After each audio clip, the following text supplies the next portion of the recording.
ground was cold, but soothing. I could feel my blood.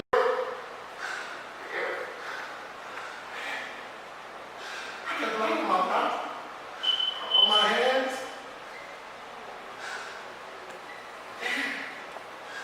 Give me a hug, Daddy. Give me a hug.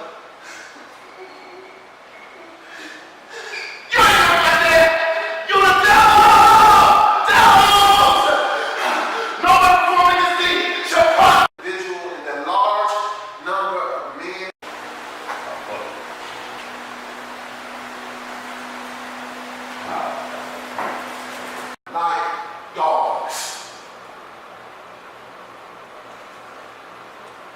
Black people hate, pride, battle, depression.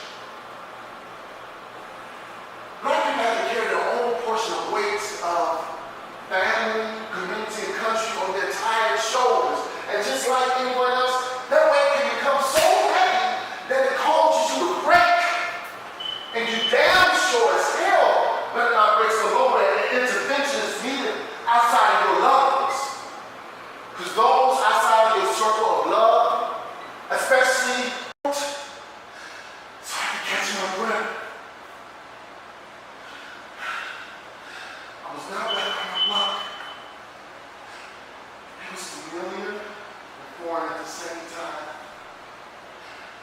One in the block.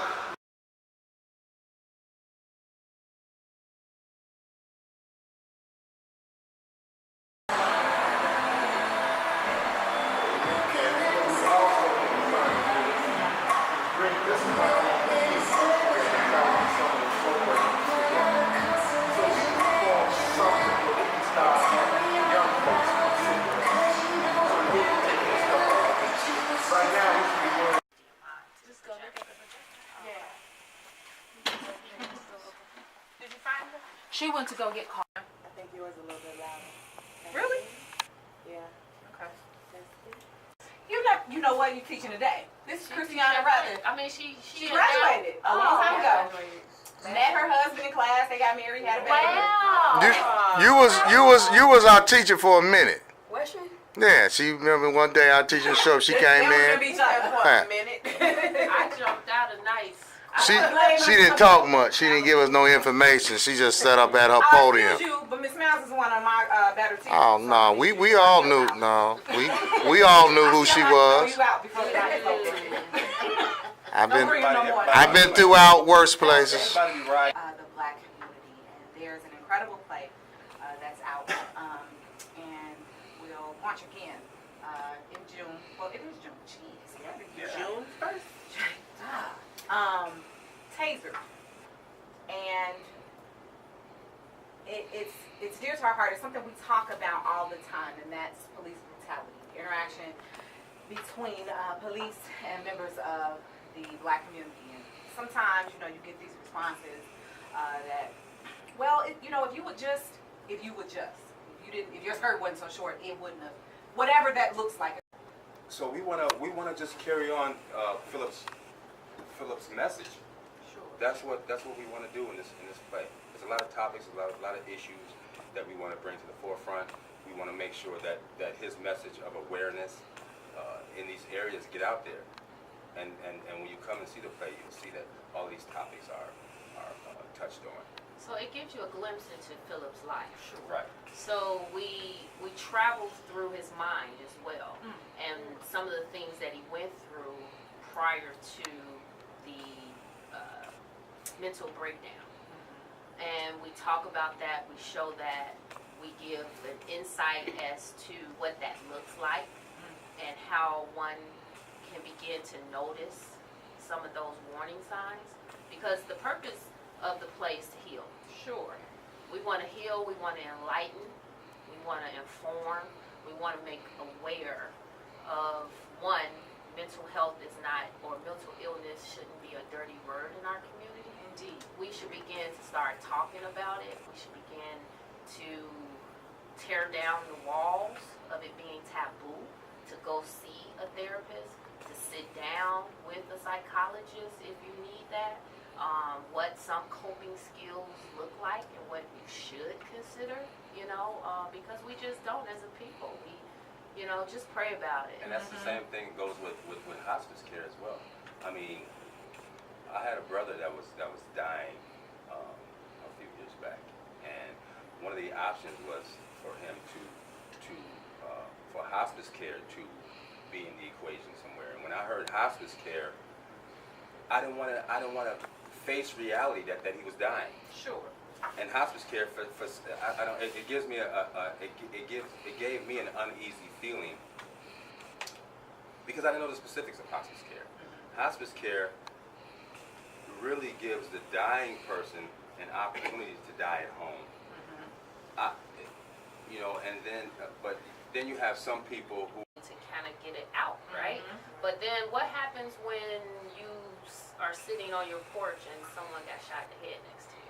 Yeah, Right. that's very different. That's How not do you something- process that? Yeah. What are you doing to process that? Right. So we're hoping that, we can kind of tie that knot, if you will, as to, again, destroying the stigma that is negative, to talk about mental health.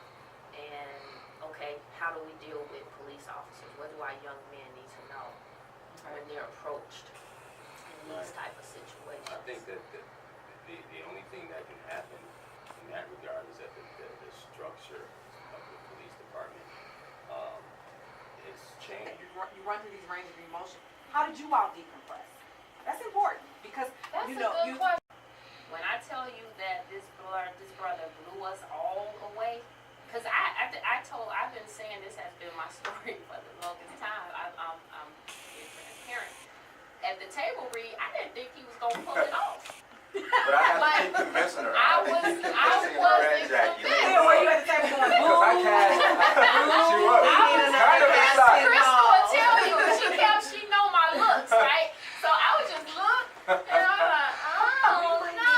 Casting call. Right, So- exactly. And we were more concerned because it's a one-man production. Right. So From two different aspects, we're just, stage and film as well. that was the beauty of being able to take it up once, get it off paper. Right. So, And this brother experienced a mental break. and it's, you mentioned earlier that we're not, police bashing. We want everybody to go home at the end of any interaction. Who do you want Mr. Officer to go home? Right. You want to go home, okay? But you mentioned there needs to be some sensitivity, some training, because we're not asking them to be mental health professionals, right? That's right. You're a police officer. That's what you decided to do for a living. That's great. Just But the you do need to be alternative way aware. to diffuse the situation. And here's the and Tony and I were talking before you all arrived. I say I don't buy that they don't have the training, because when it's not us, they real clear on how to get their training on. You know what I mean? They get pulled over and go home. Go Man, and act the whole entire fool, where someone else would be like, Right. I would never do What that. did you guys think about that issue that just happened in Elgin? Yeah, the lady that was in the car, did you hear about that? I did not. She was in the car. She clearly had maybe Right, some mental. substance abuse Oh. issues and some mental issues. Yes. And she had a little baby knife in her hand or something when she opened the door. And you could see her she wasn't like jumping out the car, running towards the people with the knife. She just opened the door and the police officer shot her. Wow. So it's just still happening. It was so much So, with that story. Like I didn't understand how the car caught on fire. Like, Yeah, she was doing some right, kind of. so- I ain't gonna say now. We had some accountability too. Yeah, She was accountability in there- important all She the was time. doing something she I was ain't had up no in smoke. business. Yeah, she was definitely doing something she ain't had no business in there. But does she that shouldn't give you have the paid her right life. to take her life? Right. And that's the piece that we're talking about. Exactly. Yeah, if you're doing something, you should be held accountable for your actions. It seems like we're gonna always have it. We're gonna be singing the same song.